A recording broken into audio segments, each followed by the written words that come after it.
Kita masih berbicara di tema kita. Yang berikutnya dampak pelayanan hati yang berbelas kasihan. Artinya begini, ketika kita melayani seperti Kristus melayani yang didasari oleh belas kasihan, itu pasti memiliki dampak. Dampaknya itu pasti sangat luar biasa. Dan kalau kita lihat kepada pelayanan Yesus, salah satu dampak besar dari hati Yesus yang berbelas kasihan dan memulihkan adalah bahwa orang yang telah dipulihkan tidak berhenti pada dirinya sendiri. Dan ketika Yesus memulihkan satu jiwa, hal itu dapat menjadi pintu bagi jiwa-jiwa yang lain datang kepada Dia. Kalau kita melihat, artinya begini, ketika seseorang mengalami perjumpaan dengan Kristus dan mengalami sesuatu dari Kristus, itu tidak pernah berhenti pada diri orang itu.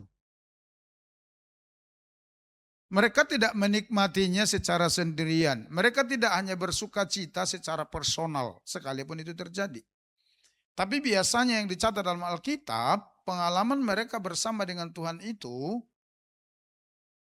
akan membuat mereka secara otomatis akan bersaksi bagi orang lain.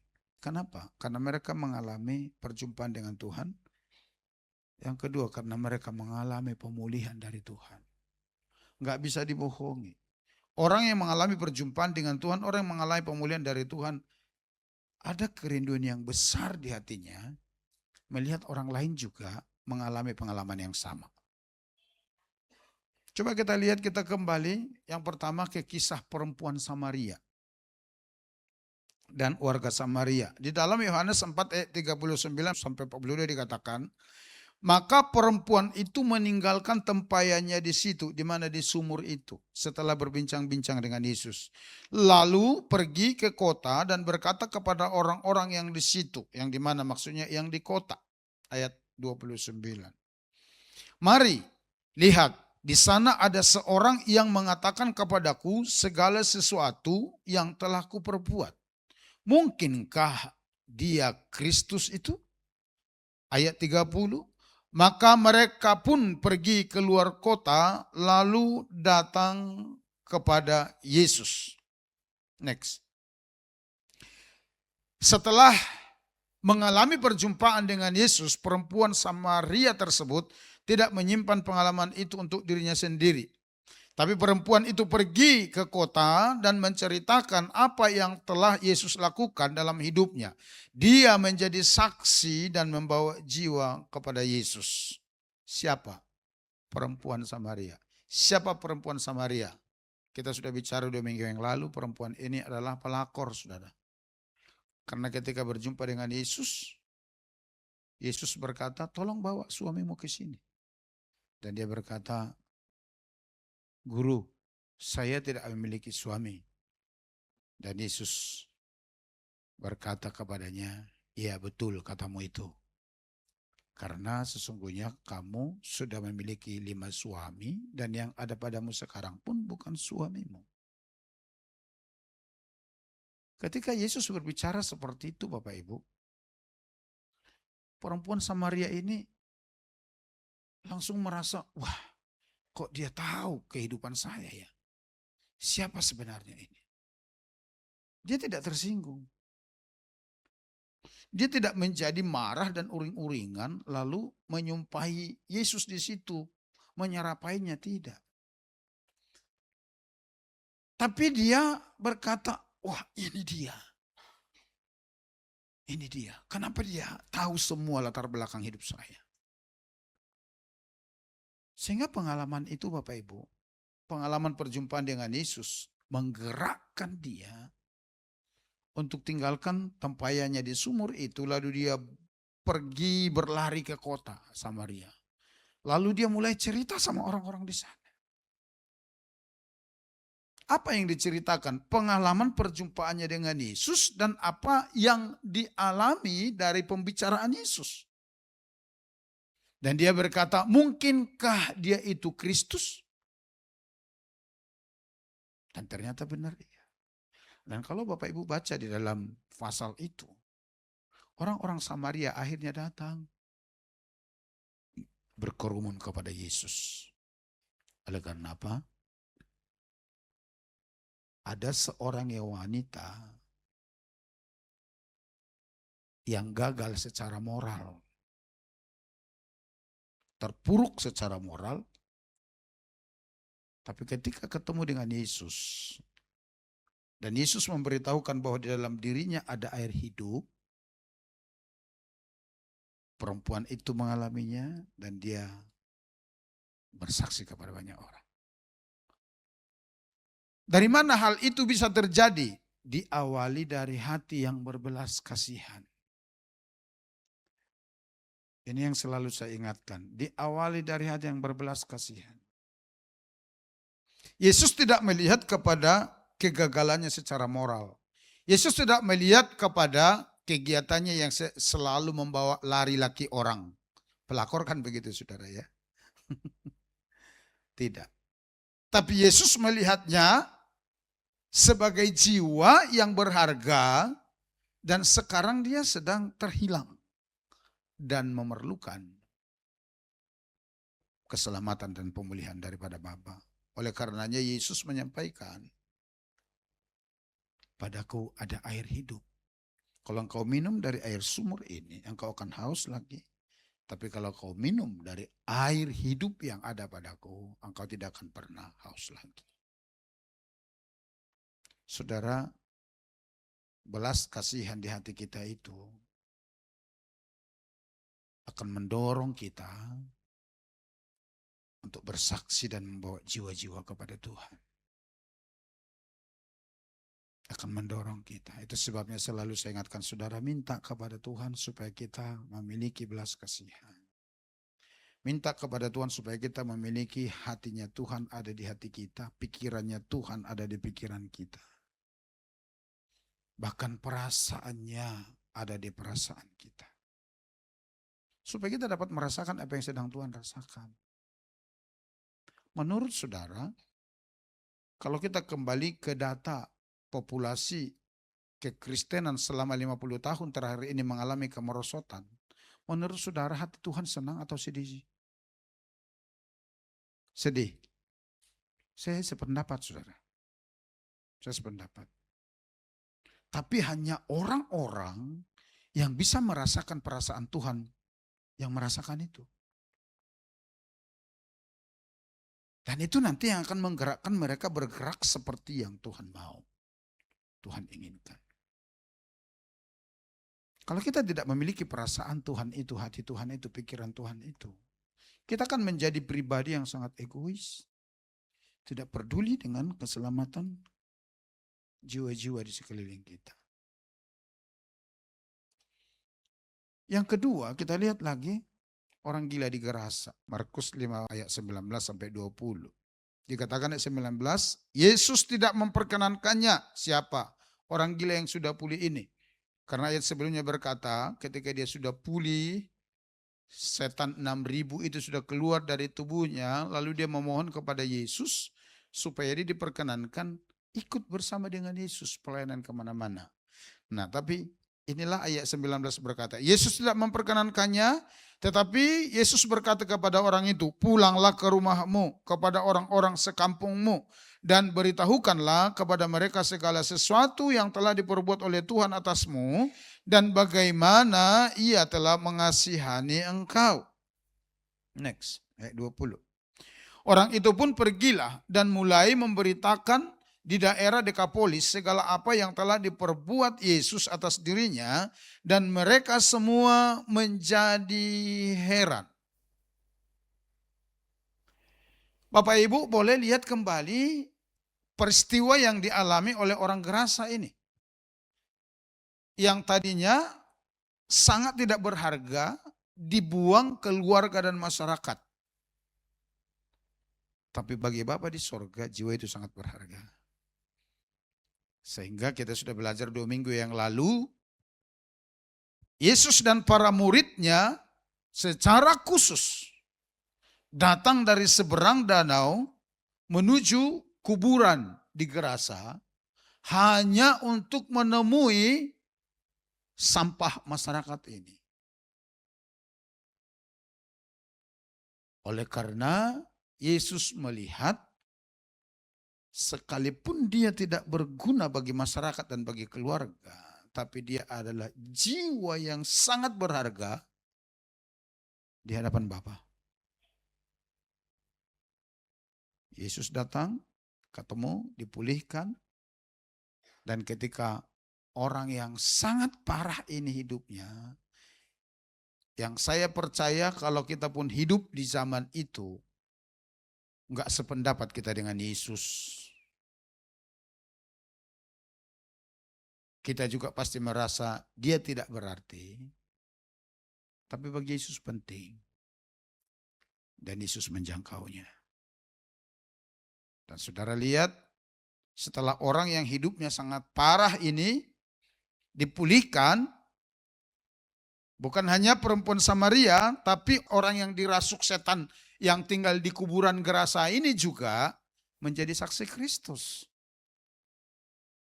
Itu sebabnya saya berani berbicara tadi di awal, orang yang mengalami perjumpaan pribadi dengan Tuhan dan mengalami Tuhan dalam kehidupannya, mereka tidak akan tahan. Mereka pasti akan bersaksi. Mereka pasti akan bercerita kepada orang. Apalagi kalau sampai mereka mengalami baptisan roh.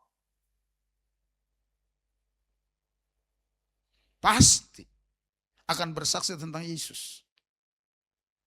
Karena Yesus berkata, kalau roh itu datang, dia akan bersaksi tentang aku.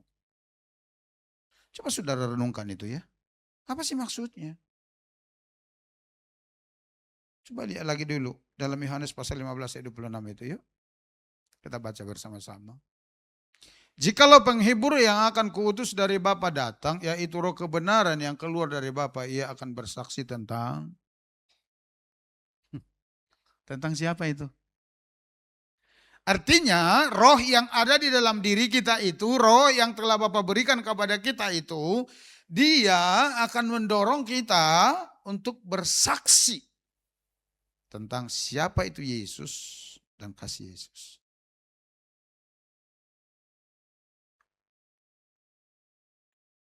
Seharusnya begitu. Jadi kalau kita setelah menjadi orang percaya kepada Yesus, memiliki Roh Kudus sebagai tanda kepemilikan, lalu mengalami baptisan roh, tapi tidak tertarik untuk bersaksi tentang siapa Yesus kepada orang lain, di dalam kontemplasi kita, perenungan kita, kita perlu evaluasi sama Tuhan. Kenapa ya Tuhan? Kenapa saya tidak tertarik bersaksi? Kenapa saya begitu segan? Kenapa saya begitu ketakutan? Ada apa sebenarnya? Dan saudara bisa minta roh keberanian itu. Saudara bisa minta hati yang berbelas kasihan itu. Karena kadang-kadang jujur kebencian menghalangi hati yang berbelas kasihan untuk bergerak.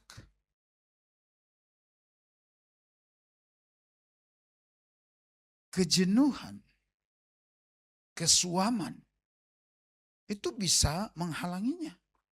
Sehingga kita tidak melakukan apa-apa, bersaksi tentang siapa Yesus. Tapi kalau kita kembali kepada dua contoh ini Bapak Ibu, cukup ya dua contoh ini.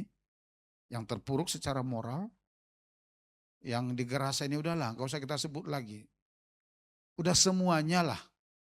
Karena Alkitab berkata, dia bahkan telanjang kok di situ, di kuburan itu. Jalan siang malam teriak-teriak sambil memukul-mukul diri. Emang hidupnya sudah sangat parah, tidak karu-karuan. Ketika mereka mengalami perjumpaan dengan Tuhan, enggak dikomando pun sama Tuhan. Dari hati mereka sendiri lahir keinginan untuk bersaksi tentang siapa Yesus kepada orang banyak. Karena dalam hatinya ada kerinduan, orang yang ada di sekelilingnya yang belum mengalami perjumpaan dengan Tuhan itu mengalami hal yang sama. Itu yang pasti. Saya ingat betul ketika pertama saya lahir baru, seperti itu juga. Sekalipun kadang-kadang Bapak Ibu bablas, kita kadang-kadang jadi seperti ahli Taurat yang menghakimi orang. Kita kadang-kadang langsung minta orang hidup kudus seperti kita menghidupinya. Tapi kadang-kadang itu lahir dari hati yang rindu. Supaya orang itu tidak seperti itu lagi hidupnya. Supaya orang itu kembali kepada Tuhan. Enggak bisa ditahan, saudara. Enggak bisa ditahan. Di mana-mana kita cerita, di mana-mana kita bersaksi tentang Yesus. Dan terus di follow up. Bapak Ibu, kehidupan perempuan Samaria, kehidupan orang di Gerasa, ini sebenarnya menjadi perenungan dan sekaligus pelajaran bagi kita bahwa di hati Tuhan itu tidak ada yang tidak berharga. Seburuk apa orang itu bagi Tuhan tetap berharga. Amin. Kondisi orang di Gerasa ini mau menunjukkan kepada kita, sengaja Tuhan berikan itu sebagai contoh bagi kita, bahwa manusia yang hidupnya sangat parah sekalipun, yang sudah tidak bisa tertanggulangi, bagi Tuhan masih berharga, dan Tuhan masih sanggup memulihkannya. Amin. Kalau kita memahami ini, itu akan membuat kita merdeka dari tembok dan benteng selama ini yang ada di pikiran kita, yang coba mengkotak-kotak orang.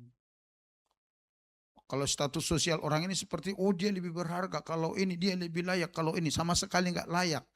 Nah ini mau merobohkan itu, mau meruntuhkan itu. Saya percaya bukan berarti yang dimaksud Yesus, semua kita harus pergi cari kemana-mana, cari orang gila yang parah. Saya yakin bukan itu tujuannya. Saudara sependapat?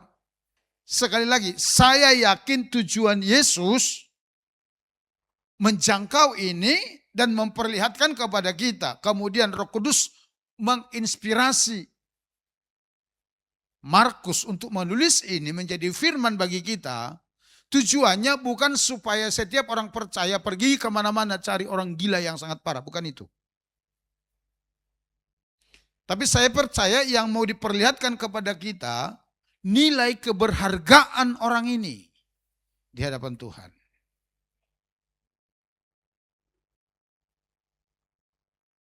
Saya yakin yang dimaksud di sini bukan hanya gila secara fisik begitu sampai terbuang.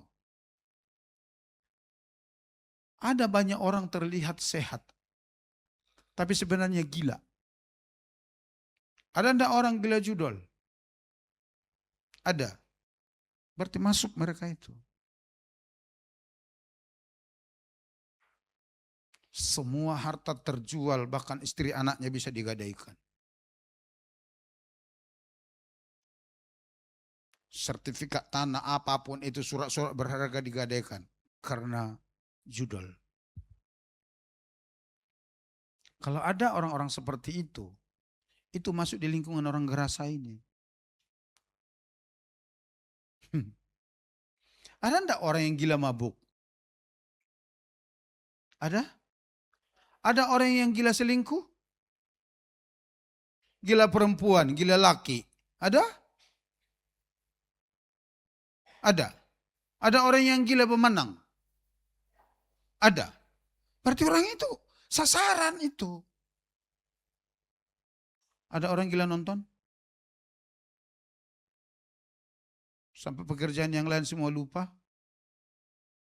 Apalagi kalau udah drakor, deracin. Doa enggak sempat, tapi kalau untuk itu, wah gila-gilaan ini. Ada? Selamatkan mereka. Jangan anggap itu hal yang biasa-biasa. Kalau hanya sekedar cari hiburan tidak masalah. Tapi kalau engkau terikat di situ, engkau mulai seperti orang gila di Gerasa. Dan itu perlu dijangkau. Ada di sekeliling kalian? Ada. Ada orang yang gila sama bintang film Korea? Artis-artis Korea? Sampai enggak percaya diri akan dirinya, bahwa dia diciptakan Tuhan begini. Saya sarankan ikut retreat encounter. Kau perlu pemulihan gambar diri. Karena engkau udah mengarah ke orang gila di Gerasa. Ya, sampai apa-apa semua. Alis matanya kayak alis orang Korea. Iya enggak saudara? Wih, masing-masing kita diciptakan Tuhan. Kalau kita Dayak, lah. Kalau kita Batak. Enggak perlu jadi bakor, Batak Korea. Hidupi apa kehidupan kita. Amin. Karena semua kita berharga di mata Tuhan. Apalagi harus sampai habiskan uang belanja sekian segala macam. Beli skincare dari Korea supaya kayak orang Korea. Gimana itu? Dasar mata udah blok, gimana mau bikin begini? Operasi lagi. Itu orang-orang yang perlu dijangkau. Orang Gerasa dan perempuan Samaria ini menunjukkan kepada kita bahwa jiwa-jiwa yang Tuhan maksud itu ada di sekeliling kita. Enggak perlu kita kemana-mana. Semua ada. Kalau kita mau. Kenapa Bapak Ibu? Karena Yesus mau mengubah orang yang hancur menjadi saksi. Jangan lihat dia dari kehancurannya. Okelah dia. Apa-apa drakor, apa-apa derajin. Tapi Yesus mengasihi dia perlu dipulihkan. Amin. Yesus cinta orang itu. Yesus mau mengubah orang yang terikat menjadi pembawa kabar belas kasihan dengan pembebasan dari Tuhan. Yesus mau itu. Yesus mau mengubah satu jiwa yang dipulihkan supaya menjadi alat untuk menjangkau jiwa-jiwa yang lain. Dia mau. Dan kalau kita rangkum dari semua yang sudah kita pelajari, itulah dampak pemulihan yang sejati dari Tuhan. Dan Tuhan mau kita memiliki cara pandang yang dia miliki itu ada di dalam pemikiran kita. Ada dalam pemikiran kita. Coba kita lihat dulu kisah pemulihan ini. Next. Polanya sama saudara. Kalau kita mau menjangkau jiwa itu. Kisah pemulihan perempuan Samaria dan orang gila di Gerasa memiliki pola yang sama. Sama sekalipun jenis kegagalannya berbeda. Yang pertama, Yesus melihat semua jiwa berharga. Mau seperti apa bentuknya. Kalau orang Gerasa kan gila. Kalau perempuan Samaria pelakor. Yang lain mungkin ada tukang judi, berdukun, pemabuk, segala macam. Tapi pola penjangkauannya selalu sama. Yang pertama, Yesus melihat semuanya itu jiwa yang berharga. Yang kedua, Yesus mendekati orang yang terluka dan terhilang itu. Yesus tidak membangun jarak. Yesus tidak membangun tembok. Ketika melihat orang itu gagal dalam berbagai hal, lalu dia berkata, oh ini tidak layak. Enggak. Tapi dia dekati, saudara. Kemudian Yesus memulihkan hidup mereka. Dan Yesus menyuruh mereka bersaksi kepada orang lain. Kenapa? Karena tujuannya kembali kepada visi kita. Menjadi serupa dengan Yesus. Itu yang ada di hati Bapa. Yang ada di hati Bapa di sorga itu supaya setiap jiwa kembali kepadanya dan menjadi sama seperti Yesus.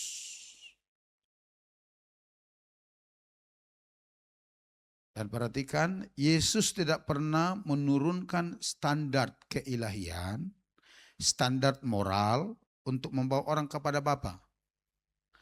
Yang dia lakukan, dia tolong orang-orang untuk berjalan dan mencapai standar itu. Dengan cara bagaimana? Yang pertama, dia datang ke dunia, mati di kayu salib. Membayar semua hutang dosa, kesalahan pelanggaran. Yang kedua, difasilitasi kita dengan rohnya yang kudus di hati kita. Di mana Filipi berkata, roh itulah yang akan menuntun kita terus. Roh itulah yang mengerjakan dalam hati kita segala kemauan dan kehendak. Melakukan keinginan Bapa di sorga. Di dalam Yohanes 16 ayat 13 Yesus berkata, kalau dia sudah datang roh penghibur itu, dialah yang akan menuntun kamu berjalan di dalam segala kebenaran Allah. Jadi Tuhan tidak pernah menurunkan standar. Apakah itu di perjanjian lama atau di perjanjian baru. Kalau di perjanjian lama dikatakan, hendaklah kamu kudus sebab aku kudus. Di perjanjian baru melalui Rasul Petrus, Tuhan juga menyampaikan yang sama. Coba buka 1 Petrus 1:16. Jadi supaya kita tidak salah ya. Jangan kita berpikir di zaman kasih karunia ini, di perjanjian baru ini, jadi Tuhan menurunkan standar ilahi, tidak. Yang dilakukan, dia memperbekali kita. Memfasilitasi kita. Supaya kita sanggup berjalan di dalam standar Tuhan itu. Perhatikan. Sebab ada tertulis, kuduslah kamu sebab aku kudus. Jadi ternyata sampai hari ini Tuhan tidak pernah kompromi dengan dosa. Amin. Yang Tuhan lakukan menyelesaikan dosa. Dia tidak kompromi, dia tidak berkata, oh enggak apa-apa. Enggak. Tapi yang dia lakukan, diselesaikan dosa. Supaya dosa itu tidak menggerogoti lagi. Oleh karenanya dalam Roma pasal 8 ayat 13 berkata, kalau kamu hidup menurut tuntunan roh, perbuatan-perbuatan daging akan mati di dalam dirimu. Jelas saudara ya? Jelas sekali. Jadi enggak ada di era kasih karunia Tuhan menurunkan standar ilahi bagi orang-orang percaya. Enggak ada. Yang dia lakukan, dia tolong orang percaya untuk berjalan, bergerak. Persoalannya itu hanya satu. Apakah kita mau berjalan dipimpin oleh roh atau tidak? Hanya itu aja. Memiliki hati Yesus berbicara tentang hati yang mau melihat jiwa dipulihkan dan kemudian dipakai Tuhan untuk menjangkau jiwa-jiwa yang lain. Inilah yang membuat pelayanan kepada jiwa-jiwa tidak berhenti pada satu orang. Satu jiwa yang dipulihkan dapat menjadi pintu bagi keluarga, komunitas, kota, dan generasi lain untuk mengenal Yesus. Dia awali dari apa? Hati yang berbelas kasihan. Jadi minta kepada Tuhan saudara ya.